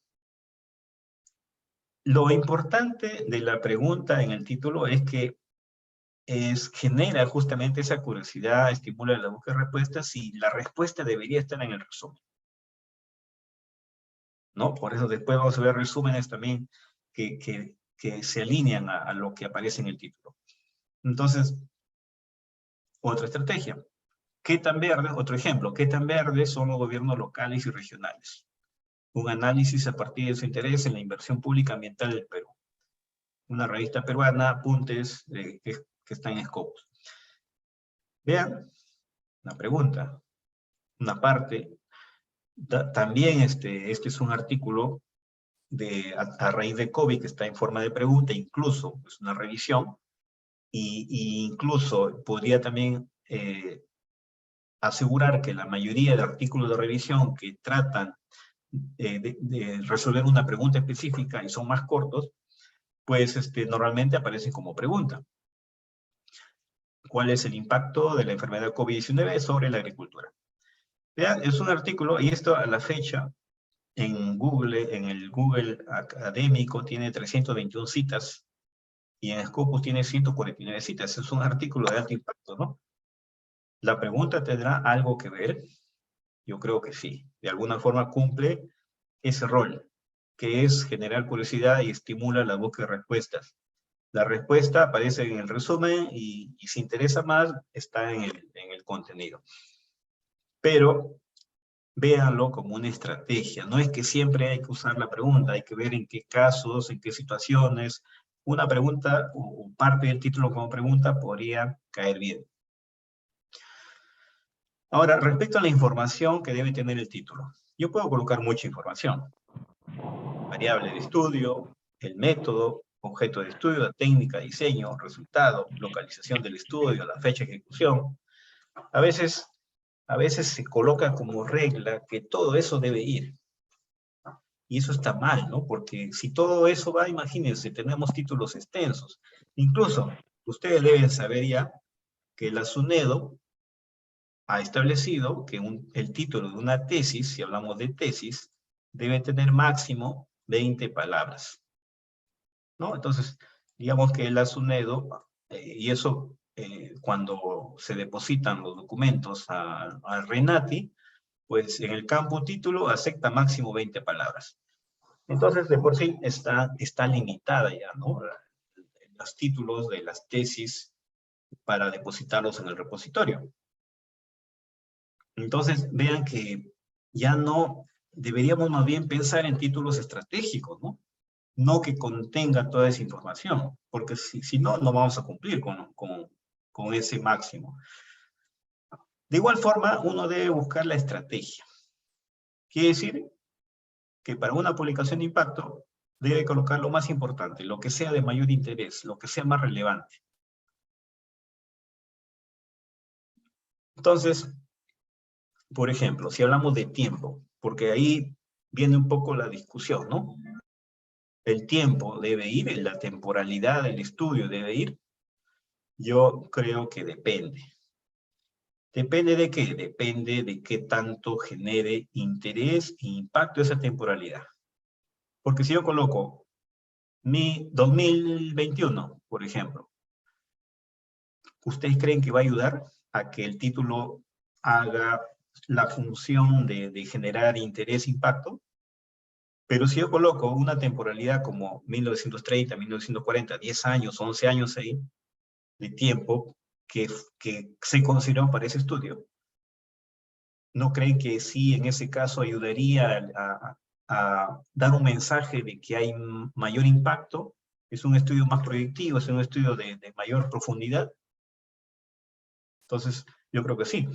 Si no cumple ese rol, mejor no colocar el tiempo en el título y colocar otros aspectos que podrían ser más interesantes, ¿no?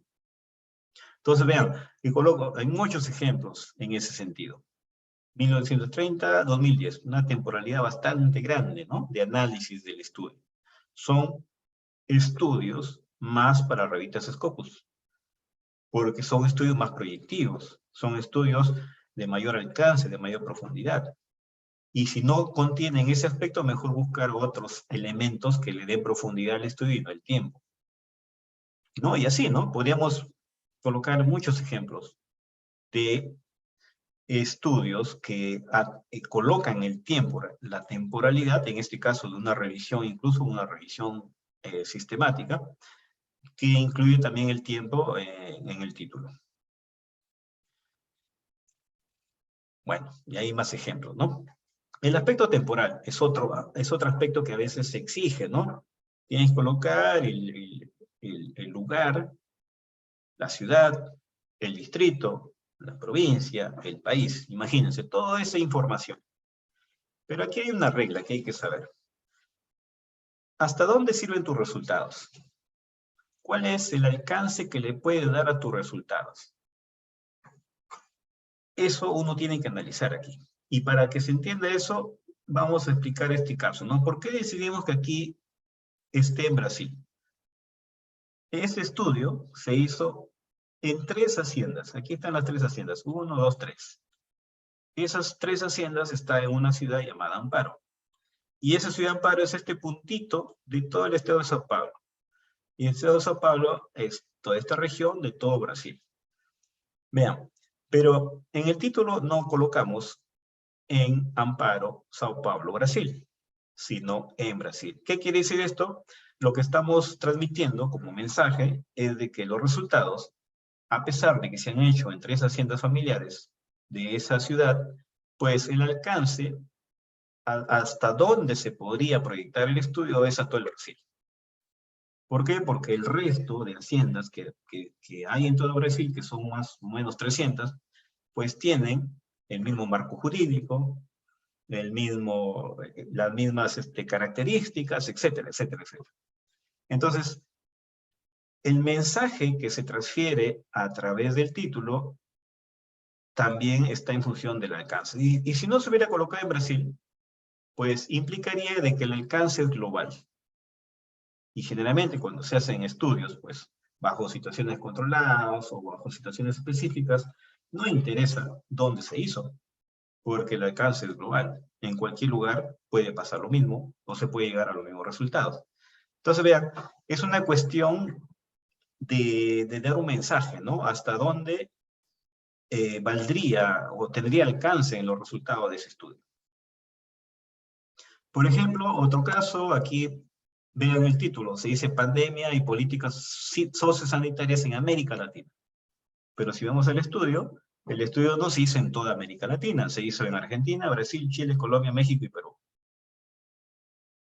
Pero vean, ya es una muestra importante como para decir América Latina. Porque de repente alguien puede decir, bueno, aquí hay que colocar en Argentina, Brasil, Chile, Colombia, México y Perú. Pues, como la muestra es importante, yo podría proyectar que los resultados tienen un alcance para toda América Latina. Entonces, hay que verlo así porque cuando quiero publicar en revistas Scopus, mientras mayor sea el alcance de mi estudio, más fácil va a ser publicar. Bueno, y en el título también hay que evitar errores que a veces son muy notorios. Vamos a colocar algunos que se cometen normalmente. En el caso de las ciencias o de las áreas que trabajen con especies vegetales o animales, donde uno se ve tentado a colocar el nombre común, el nombre científico o los dos. Entonces, ¿cuáles son las recomendaciones aquí? Si el nombre común es conocido, indistinguible, no varía de país a país, el nombre común es el que debería aparecer. Solamente el nombre común. El nombre científico podría aparecer, si quieren, en la introducción, en el resumen también, que hay más opciones de colocar palabras, pero no en el título.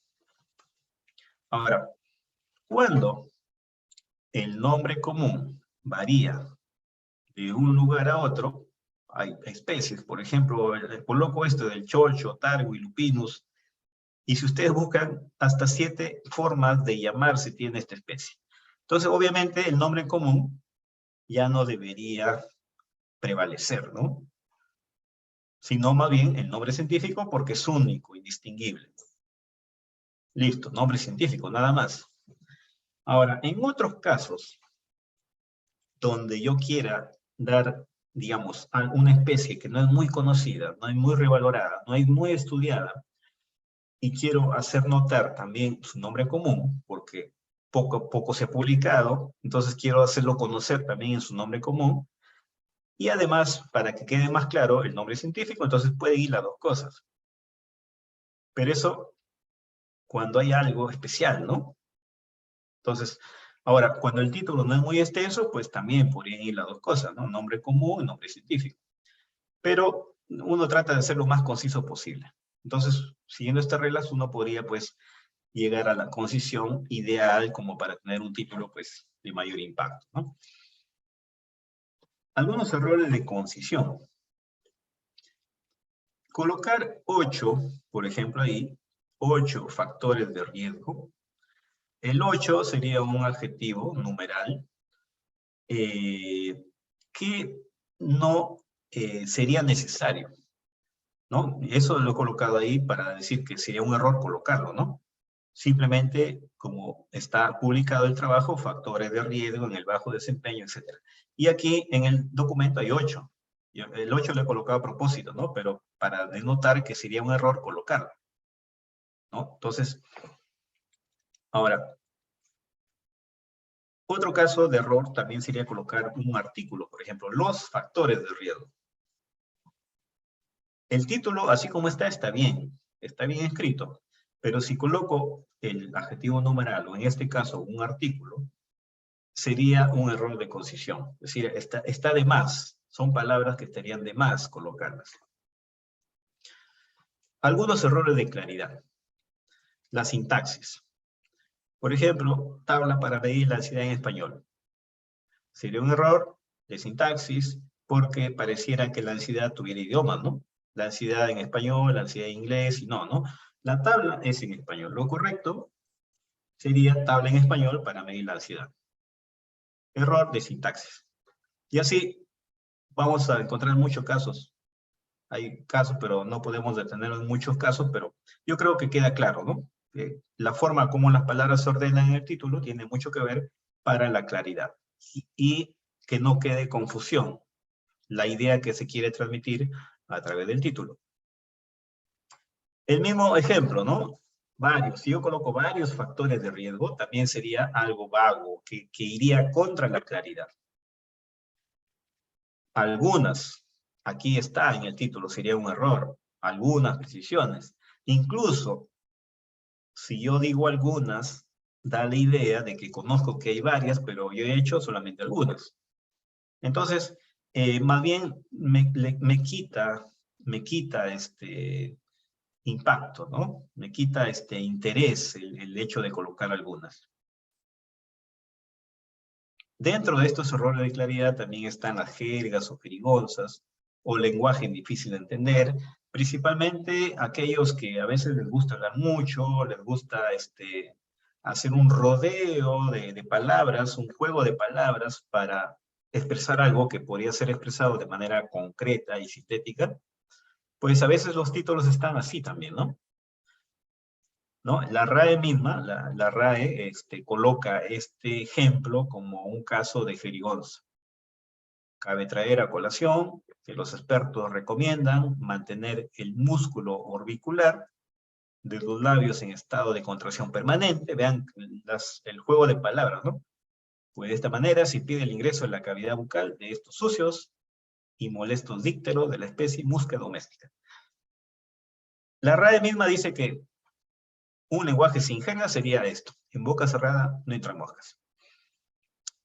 Es una situación que a veces en los títulos, como no hay un control generalmente de cantidad de palabras, generalmente las revistas no limitan la cantidad de palabras, pocas revistas te colocan máximo de palabras.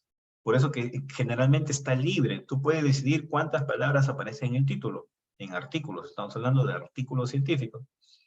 Y a veces, pues, uno se enrida, ¿no?, con tantas palabras. Por eso que uno tiene que buscar ser claro, sin utilizar palabras tan sofisticadas, a pesar de que son un trabajo de especialidad, pero no que se coloquen términos muy rebuscados, muy sofisticados, sino ser simple, sencillo y claro, ¿no?, al momento de colocar las palabras. Abreviaturas. Miren, el mismo caso tiene varios. PISA. Pues para el área se entiende, ¿no? Que es un programa internacional, ¿no? De evaluación estudiantil. Entonces, digamos que está aceptado que se usen siglas en los títulos. Se pueden utilizar siglas, fórmulas químicas, se pueden utilizar, ¿no? Pero obviamente cuando su uso es único y exclusivo para algo. Porque si la sigla tiene varias denominaciones o varios usos, ya no sería recomendable que aparezca, ¿no? Entonces, hay que también tener en claro ese aspecto. Y el último error que se comete en los títulos son los errores de sobreexplicación. Estudio sobre, informe de investigación acerca, contribución, resultados, análisis. Todos estos términos son ejemplos de palabras que no deberíamos utilizar en los títulos. ¿Por qué? Porque si estoy redactando un artículo, está sobreentendido de que es un estudio. Es un informe, es una investigación, es un análisis. O sea, son palabras que están sobreentendidas. Por eso llamamos sobreexplicadas, ¿no? Cuando alguien redacta un artículo. Es decir, si alguien redacta un artículo o un informe de tesis, porque a veces en las tesis encontramos muchos de estos errores. Entonces, hay que evitar, en artículos científicos se controla más esto, por lo tanto, cuando alguien coloca un título que tiene estos defectos, se va a asumir, el editor va a asumir que es un autor que desconoce de reglas de redacción. Entonces, evitar estos términos, ¿no? Por ejemplo, si alguien coloca aquí estudios sobre el efecto de algo sobre algo, ¿no? Un estudio de efecto, de relación, etcétera, pues todo esto estaría de más. No debería estar. Simplemente efecto, el resto. Entonces, evitar estos términos. Entonces ahí coloco algunos casos que, digamos, está ahí en la duda, ¿no? Estudios, a no ser que en realidad la técnica se llame así, porque algunas técnicas de análisis se llaman así, análisis, no sé qué, estudio, no sé qué. Como que queda en la duda, ¿no? De repente podría ser de otra forma. Digamos que no está mal porque podría ser la denominación del método utilizado, pero si hay otra forma, por ejemplo, yo veo aquí en el resumen, dice, punto de vista sociolingüístico. Yo podría decir entonces, de repente no estudio sociolingüístico, sino sociolingüística del dequeísmo, ¿no? Directamente, ¿no? Bueno, luego también, como que también queda en la duda, ¿no? Análisis de los anglicismos informáticos. Yo creo que ahí sí ya está más claro que no debería estar lo primero. Anglicismos informáticos, etcétera, etcétera. Quedaría mejor. Porque, repito, si yo llego a redactar un artículo es porque hay un análisis ahí, porque hay un estudio de por medio. Entonces ya está sobreentendido de que eso hay en el documento. Por eso se llama error de sobreexplicación. Peor esto, ¿no? Resultado de un estudio de investigación. Pero eso es obvio en cualquier estudio que se va a publicar. Entonces, es un resultado, así sea de revisión, ya es investigación bibliográfica, así sea original, pues si yo llego hasta la redacción de un artículo científico, es obvio de que hay ahí resultado de un estudio de investigación. Entonces, ya sería un error muy claro, ¿no? Yo podría aprovechar esas palabras para colocar otros aspectos que serían más relevantes para dar más información diferente a esto en el título. Diferente a decir que son resultados de estudio de investigación, que es obvio, ¿no? Entonces, se podría aprovechar mejor, ¿no? Las palabras que aparecen en el título. Bueno, esto, análisis financiero, es correcto. ¿Por qué? Porque análisis financiero es la técnica, ¿no? Entonces, esos casos, pues, está bien. Eso sí, es posible. Muy bien, listo. Corrí un poco porque quería nivelarme respecto a lo que estábamos atrasados. Pero bueno, todavía tenemos 15 minutos como para responder algunas preguntas que puedan haber. Y vamos a ver al chat primero. A ver. Ya, bueno, sí, algunos dijeron el error. Ya, vamos aquí. Uso de siglas no conocidas también es un error. De siglas no conocidas. Si son no conocidas, como que se entiende de que no son de uso común, ¿no? Y pues sí, en esos casos, pues podría a veces colocar la sigla y colocar su significado, o colocar solamente el significado, ¿no? Se trata de que el título es autónomo, es decir, algunos dicen, voy a colocar la sigla ahí, y ¿qué significa la sigla? Está en el resumen o está en está en la introducción. Y no, el título debe quedar claro, sin necesidad de acudir a otro lugar donde poder interpretar lo que aparece en el título.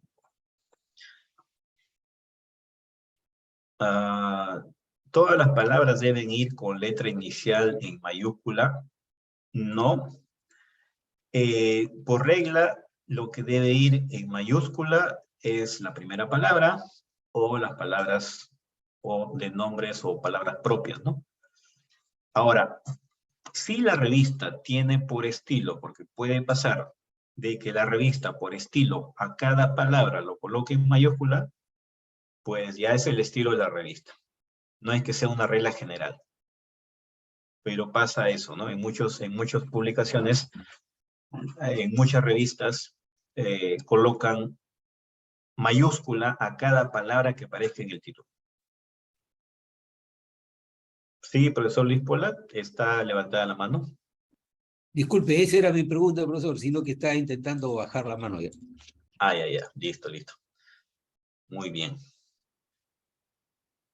Muchos títulos son llamativos, pero engañosos, ya que al leer el contenido poco tiene lo que dice el título. Sí, obviamente hay que evitar eso, ¿no? Y eso no pasa solo con el título. A veces pasa en el resumen y pasa con las conclusiones, porque uno piensa, dice, bueno, lo que más se lee es el título, es el resumen y las conclusiones. Es lo que más se lee. Porque muchos dicen, quiero saber lo que se ha hecho en el estudio, ¿no? Entonces, título, resumen, conclusiones. Y a veces se presentan esas situaciones, ¿no? Engañosas. Y eso, si alguien lo denuncia, denunciar significa a un organismo llamado, bueno, a la misma revista primero, ¿no? A la misma revista, ¿sabe qué? Aquí veo que hay una conclusión que no se ajusta a la verdad, que no se ajusta a lo que hemos tenido como resultado. Se somete a un proceso, es decir, la revista instaura un proceso de investigación y dice, correcto, las conclusiones no son o no corresponden a los resultados del estudio. ¿Qué creen que va a pasar? Retractación. Es decir, es un motivo de retractación porque estoy tratando de engañar. Título, resumen, conclusiones tienen que obedecer a los resultados del estudio. Entonces, hay que cuidar también ese aspecto, ¿no? Porque podría meditar una retractación. Yo voy a mostrar, cuando hablamos de conclusiones, voy a mostrar un caso de retractación en ese sentido. ¿Cuán válido es poner una palabra en paréntesis en el título? Bueno, es común, por ejemplo, me mostré casos de las palabras clave, nombres científicos, ¿no? Yo puedo colocar el nombre científico entre paréntesis, es algo común que se hace. O también colocar algunos significados, por ejemplo, una sigla, su significado. Hay casos, ¿no? Hay casos. No es tan común, pero hay casos que se colocan los paréntesis. ¿Cómo podríamos identificar la palabra de sobreexplicación? La palabra adecuado. Adecuado podría considerarse también. No entendí. A ver si lo coloca más clara la pregunta porque no entendí la... ¿Cuál es más novedoso? ¿Perro muerde a hombre o hombre muerde a perro? Tiene las mismas cantidades en letras. Eso quiere decir los protocolos de connotados autores que sugieren cómo debe ser el título no siempre debe usarse.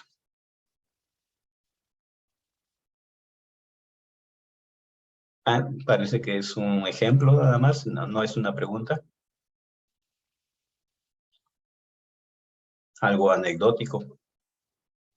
Un ejemplo sobre aplicación, creo que ya lo dimos. O ese. Sí, bueno, ya dimos ejemplos. El título debiera ser el problema de investigación, sin signos de interrogación, pero las editoriales requieren un título con marketing. Es decir, una cosa es la investigación científica y otra cosa es la gestión de la investigación científica. En este último se usa el neuromarketing para generar atención de los lectores. Sí, también es un comentario válido y creo que es eso. Es decir, miren, las editoriales, las revistas científicas cada vez, principalmente porque ahora ustedes saben que hay información hasta por gusto. O sea, hay información, ya no nos quejamos de información. Hay mucha información. Entonces, ¿cómo logro que los lectores capten más rápido lo que yo publico? Pues comienzan a buscar justamente títulos marqueteros, resúmenes, vamos a ver, resúmenes abstract, es decir, figuras abstract. Es decir, ya no solamente un resumen en palabras, sino una figura que resuma todo el estudio. Y eso se marketea, ¿no? En la página web aparece el título y la figura. Ya no aparece el resumen en palabras, sino... Entonces, todo justamente las estrategias que estamos viendo aquí es para lograr que los artículos se lean, se capten, se entiendan, se enganchen al lector, ¿no? Generen la atención. Eso es lo que se busca ahora. Entonces, publicar en revistas Scopus es justamente eso, porque las revistas Scopus están compitiendo entre ellas y buscan pues también estrategias para que los artículos se lean. Competir entre ellas significa que un artículo publicado por la revista sea citado. Y para que sea citado tiene que ser leído. Y esas estrategias sirven para que el autor llegue, entienda y cite el trabajo, ¿no? Lo use para otras investigaciones. Ya está. Luego, el título, Freddy Paredes dice el título, eso sí debe ser sintáctico y semánticamente correcto. Bueno, eso sí, ¿no? Siempre buscando sintaxis, gramática, claridad. Por eso ya digo, yo creo que con todo esto que hemos hablado, están en la capacidad de hacer un título, pues, que cumpla todas las condiciones. No solamente marquetero, sino también bien escrito, sin errores, de tal manera de tener un título de impacto, ¿no? Justamente esa fue la pregunta inicial, ¿no? ¿Cómo hacer un título de impacto? Impacto en el sentido de que sea citado, ¿no? El estudio lo haga más citable. Muy bien. Creo que esas son todas las preguntas. No sé si hay alguna pregunta adicional. Tengo una duda, doctor Laúl. Sí. Diga. Ya, no capté muy bien la idea, pero si uno hace un trabajo de investigación, un proyecto con su título, o como se recomienda para la publicación, ¿es otro el título que hay que poner que se relacione con ese trabajo? ¿O el mismo de...? Claro. Sí, Sí, profesor, miren, obviamente, a veces por temas de normatividad, pues uno se ve limitado a cambiar los títulos en las tesis, ¿no? Pero cuando hablamos de artículos científicos, usted decide, usted como autor y sus autores deciden cómo va a ir ese documento para la revista. Y ahí no entra a tallar un jurado, no entra a tallar la universidad, la norma de la universidad, sino aplica la normatividad de una revista. Y una revista lo que quiere es un título que venda. Es un producto que va a ir a un mercado consumidor de conocimiento.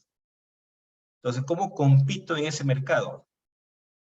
Con elementos que me hagan más visible desde el título. Vamos a hablar de resumen, palabras clave, todo con estrategia para que en ese mundo de información que existe, pues sea más notorio. Eso es lo que buscan ahora en la revista. Entonces, usted decide, ¿no? Incluso, cuando digo nosotros en la escuela, por ejemplo, que trabajo en la Escuela de Ingeniería Agroindustrial, somos tan flexibles para cambiar títulos, porque posiblemente la mayoría de todos pensamos igual, porque a veces cuando uno plantea un proyecto, yo creo que siempre, no tiene claro ni siquiera lo que va a hacer, ¿no? O no tiene claro a lo que va a llegar. Entonces, los títulos de los proyectos son tentativos. Entonces, cuando llega el informe, el asesor se reúne con el tesista y dice, el título debe cambiar. Plantea el nuevo título, el jurado lo ve, lo analiza, se acepta, y sale una resolución de cambio de título. Es decir, tan simple, un papel cambia otro, ¿no? Porque a nivel normativo sirven los papeles. Entonces, nada más encontrar los mecanismos para que los títulos de las tesis que sí van al repositorio y se van a publicar, pues deberíamos tratar de que vayan con buenos títulos también, ¿no? Pero la pregunta, usted decide, cuando se habla ya de artículos científicos para revistas científicas, usted decide como autor. ¿Listo? Muchas gracias.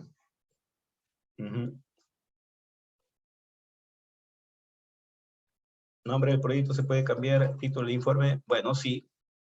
Se puede cambiar, pero depende de normatividad, va a depender de por medio que el asesor lo acepte, que el jurado lo acepte. A veces tenemos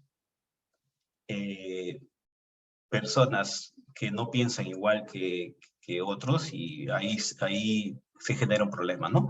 A veces yo no me hago problemas, por ejemplo, cuando hay esa discusión en los proyectos, porque digo, pues al final eso queda ahí, no se publica. ¿Dónde se publican los proyectos? No van al repositorio. Pero sí nos preocupa que los títulos en los informes de tesis sí vayan bien, ¿no?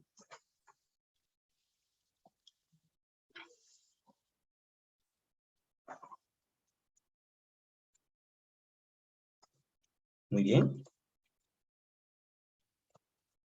Hay otra pregunta, apareció otra pregunta ahí. ¿Se puede publicar un artículo en varias entregas, primera parte, segunda parte? Bueno, eso era una costumbre tal vez antes, ahora es difícil. Ya se vuelve cada vez más difícil, ¿no? Se recomienda que no se haga las revistas. Si ustedes revisan, habían mucho que se publicaba con principalmente revisiones, primera parte, segunda parte, ahora ya no se estila. Entonces, es una cuestión nada más de ver, ¿no? Que es que, miren, esto también tiene que ver con que una revista para que tenga impacto requiere de citas. Y un artículo partido se hace menos citable. Entonces, como buscan más citas, dicen, no aceptamos artículos en partes, que venga completo. Y ya está, ¿no? Entonces, porque se busca el impacto. Al convertir, Edward Chávez dice, al convertir una tesis en artículo, ¿se puede modificar el título sin perder el mensaje? Bueno, la idea es que siga manteniendo el mensaje, pero con un título más atractivo, más llamativo, sin errores. El mensaje, pues el mensaje es lo, digamos que uno lo define, ¿no? Si en el proyecto no se transmitía un buen mensaje, pues en el artículo sí, ¿no? Yo podría aprovechar eso para que el mensaje se transmita de una mejor manera. Si el título no debe pasar de 20 palabras, los conectores se cuentan como palabras y cada conector monosílaba se cuenta como palabra. Muy bien, esas son las preguntas. Señorita y Elena. ¿Por? No se escucha. Los short publication también casi no se aceptan. Hay algunas que sí, pero cada vez entra en desuso. Ya no quieren publicar publicaciones cortas. ¿Qué pasó? No sé. En los artículos, no sé, no entiendo la pregunta. Bueno, creo que eso es, ¿no? Se borró el chat porque nos salimos. Sigo sin entender. Ronald Pérez dice, ¿y los artículos? Me refiero Creo que a los más artículos. rápido debe ser usando el micrófono. Claro, porque... Ya estamos con Doctor, buenas noches. Me estoy refiriendo a los artículos, porque usted dijo que las monosílabas sí se cuentan como palabras, pero y los artículos como, por ejemplo, la I o la O, ¿también se cuentan como palabras? También, pero digamos que la revista no pone límite.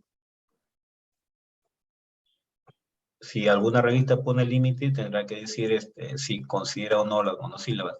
Pero hay muy pocas revistas que colocan límites. Por lo tanto, no va a interesar si cuenta o no las palabras. Lo importante es cumplir con las reglas y las estrategias que hemos mencionado. Correcto, doctor. Muchas gracias.